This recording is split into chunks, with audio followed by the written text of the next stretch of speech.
Before the morning fog dissipates, the clinking of copper pots echoes in the alleys of Delhi. Street vendors pour boiling black tea from a height into cups, and the amber tea soup, coercion, the strong aroma of cinnamon, cardamom and ginger, draws a warm arc in the air. This is how Indians start their day, a cup of masala chai. From tea houses at the foot of the Himalayas, to family kitchens on the Ganges plain. From office buildings in Mumbai, to corner cafes in London. This drink made with black tea, milk and dozens of spices has long transcended the category of tea, and become a taste symbol of Indian culture. It is a social currency on streets and lanes, an emotional bond at family gatherings, and a nostalgic memory in travelers' luggage. Every interweaving of spiciness and sweetness tells the diversity and inclusiveness of the subcontinent. The story of masala chai begins with the meeting of tea leaves and spices on Indian soil. In the 8th century, British colonizers introduced tea plants to Assam, intending to transport them back to Europe as plundered resources, but unexpectedly collided with India's long-standing spice culture to create a wonderful spark. Locals found that mixing boiled black tea with milk and adding daily spices, such as turmeric, cinnamon and pepper, not only neutralizes the bitterness of tea leaves, but also drives away cold and warms the body. This localization transformation made the imported black tea completely integrate into Indian life, becoming the prototype of masala chai. Masala, in Hindi, means mixed spices, and the magic of masala chai lies in the infinite possibilities of its formula. There is no fixed standard, but there is a soul that remains consistent through changes. Black tea as the bone, milk as the flesh, and spices as the soul. Basic versions will use ginger to drive away cold green cardamom to enhance fragrance, cinnamon sticks for aftertaste, and black pepper to enhance spiciness. Sophisticated families will add cloves to add layers, or use cardamom peels to enhance freshness. Some regions even add saffron or nutmeg to give the tea soup a noble fragrance. This characteristic of each family has its own formula, makes masala chai the most personal drink. The grandmother's formula hides family memories, and the street vendor's secret recipe is survival wisdom. In Ayurvedic medicine, the proportion of masala chai hides health philosophy.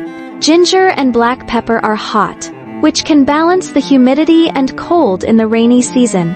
Cinnamon and cardamom can promote digestion, which is perfect with greasy curry rice. Milk provides calcium and fat to ease the stimulation of spices.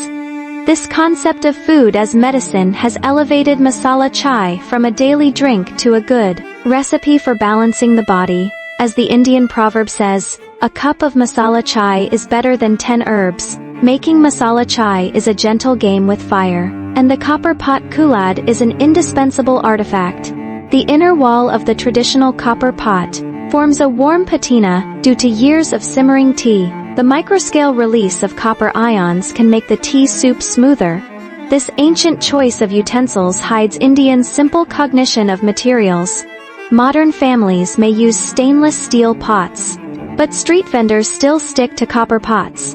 Not only because they conduct heat evenly, but also because the arc of high pouring when pouring can make the tea soup fully contact with the air, and stimulate the activity of spices. The standard production process is like a small ceremony.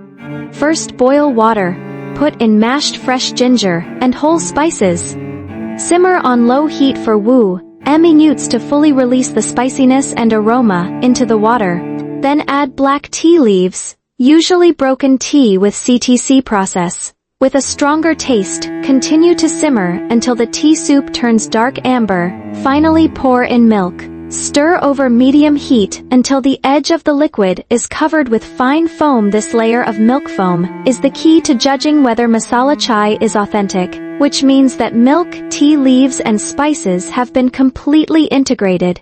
The street version of masala chai has a rough charm.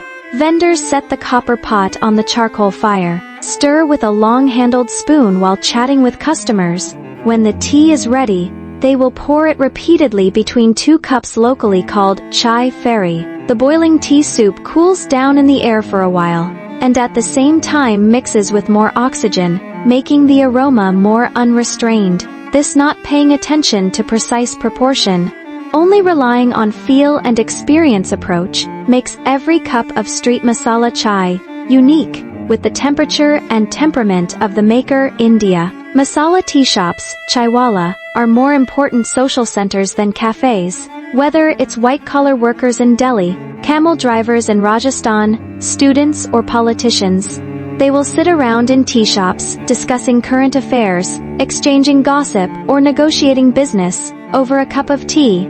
There is no class distinction here, and a cup of masala chai worth ₹1 allows everyone to share the same taste equally. The tea language in tea shops has hidden meanings. Saying "ikating" means wanting half a cup of tea, and "garama garam" emphasizes that it should be boiling hot. If you hear "zayada adrak," it is a reminder to add more ginger. Regular customers don't need to speak, and the tea shop owner knows whether he wants less sugar and more milk or more spices. This tacit understanding is formed by the smoke of tea day after day. Near the textile factories in Mumbai, tea shops are even life-sustaining stations for workers. The first cup of tea before starting work at 2 a.m., the refreshing agent when tired in the afternoon, and the relaxing drink after finishing work at dusk. The rhythm of masala chai has long been synchronized with the bell of the factory.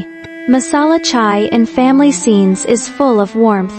Grandmother sits on the kitchen floor, grinding cardamom with a stone mortar, while telling her grandchildren stories about spices.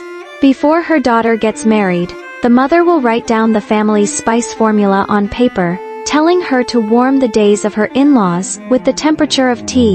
During festivals, cook a large pot of masala chai to entertain guests, and the spice crumbs sinking at the bottom of the cup are regarded as a symbol of good luck.